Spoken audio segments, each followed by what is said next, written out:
First T20 Nagpur, second T20 Raipur, ఇప్పుడు రీసెంట్గా గౌహతి, ఇలా వేదికలు మారుతున్నాయి కానీ న్యూజిలాండ్ తలరాత మాత్రం మారడం లేదు. గెలుపు ఓటమి సహజం. గెలుపు ఒక్కోసారి చాలా కష్టంగా ఉంటుంది, ఒక్కోసారి ఎంత కష్టపడ్డా గెలుపు దక్కకపోవచ్చు. కానీ ఓటములు మాత్రం న్యూజిలాండ్ చాలా ఈజీగా ఓడిపోతుంది. అసలు ఓటమి గెలుపు పక్కన పెడితే కనీసం భారత్కు మినిమం పోటీ కూడా ఇవ్వలేకపోతుంది. పోటీ గురించే పక్కన పెట్టినా మినిమం పోటీ కూడా భారత్కు ఇవ్వలేకపోతుంది అని మూడో టీ20 ముగిశాక ప్రతి ఒక్కరికి కూడా అర్థమై ఉంటుంది. అసలు బ్యాటింగ్ చేస్తే ఎన్ని పరుగులు చేసినా చేంజ్ చేస్తుంది. పోనీ ఫస్ట్ బౌలింగ్ తీసుకుందామా అంటే ఏడాపేడా రెచ్చిపోతుంది. టీమిండియా బ్యాటింగ్ లైనప్ మొత్తం ఒకరో ఇద్దరు కాదు, ప్రతి ఒక్క బ్యాట్స్మెన్ కూడా చెలరేగుతాడు. న్యూజిలాండ్ 5 టీ20 సిరీస్ ఇంకా 2 మిగిలి ఉన్నాయి.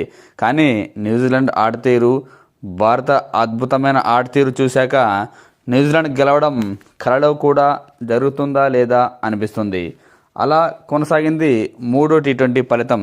టీమిండియా పూర్తిగా అంటే 100% పూర్తిగా వన్ సైడెడ్ చేసేసింది. న్యూజిలాండ్కు 1% కూడా ఎక్కడా అవకాశం ఇవ్వలేదు మ్యాచ్ గెలుపు కోసం. టీమిండియా ఫస్ట్ బౌలింగ్లో అదరగొడితే ఆ తర్వాత బ్యాటింగ్లో నిజానికి టీమిండియా బ్యాటింగ్ గురించి పొగడటానికి పదాలు కూడా సరిపోవేమో అనిపిస్తుంది. సింపుల్ 153 పరుగుల టార్గెట్ను 10 ఓవర్లకు ఛేదింగ్ చేసింది అంటే ఇంకేం చెబుతాం. ఇంతకంటే చెప్పడానికి కూడా ఏమీ ఉండదేమో. టాస్ గెలిచిన టీమిండియా ముందుగా బౌలింగ్ తీసుకుంది. ఫస్ట్ బ్యాటింగ్ చేసిన న్యూజిలాండ్ ఈ మ్యాచ్లో కూడా కనీసం 200 పరుగులు చేద్దాం, ఓటమి గెలుపు ఎలాగో తర్వాత చూసుకుందాం అనుకునే ఉంటుంది. కానీ ఈసారి భారత బౌలర్లు కూడా రెచ్చిపోయారు. న్యూజిలాండ్ బ్యాట్స్మెన్ పరుగులు చేయడానికి ఎక్కడా స్కోప్ ఇవ్వలేదు టీమిండియా బౌలర్లు. ఈసారి సమిష్టిగా బౌలింగ్లో రాణించారు. లాస్ట్ మ్యాచ్ రెస్ట్ ఇచ్చిన బుమ్రా ఈసారి తన విశ్వరూపాన్ని చూపించాడు. 4 ఓవర్లు బౌలింగ్ వేసి 13 పరుగులు మాత్రమే 17 పరుగులు ఇచ్చి 3 వికెట్లు తీశాడు. రవి బిష్ణోయ్ కూడా 2 వికెట్లు అండ్ హార్దిక్ పాండ్యా కూడా ఆల్రౌండ్ షోతో 2 వికెట్లు తీశాడు.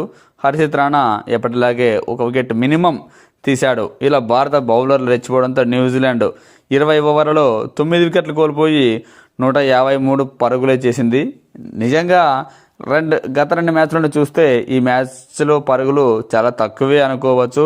ఎందుకంటే 200 పరుగులు చేసిన టైంలోనే టీమిండియా ఈజీగా గెలిచింది.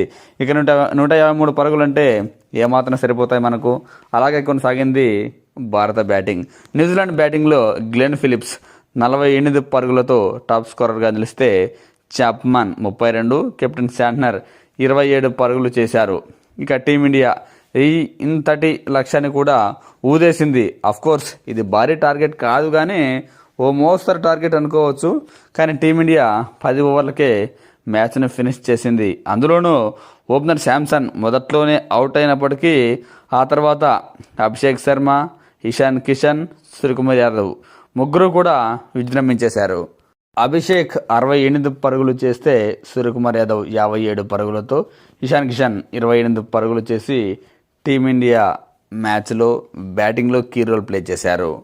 కాగా ఈ మ్యాచ్పై ఆస్ట్రేలియా డేవిడ్ వార్నర్ స్పందిస్తూ టీమిండియా బ్యాట్స్మెన్లు చితకొట్టేశారని న్యూజిలాండ్ బౌలర్లకు అసలు ఎక్కడా కూడా వికెట్లు తీయడానికి అవకాశం ఇవ్వలేదని వ్యాఖ్యానించాడు.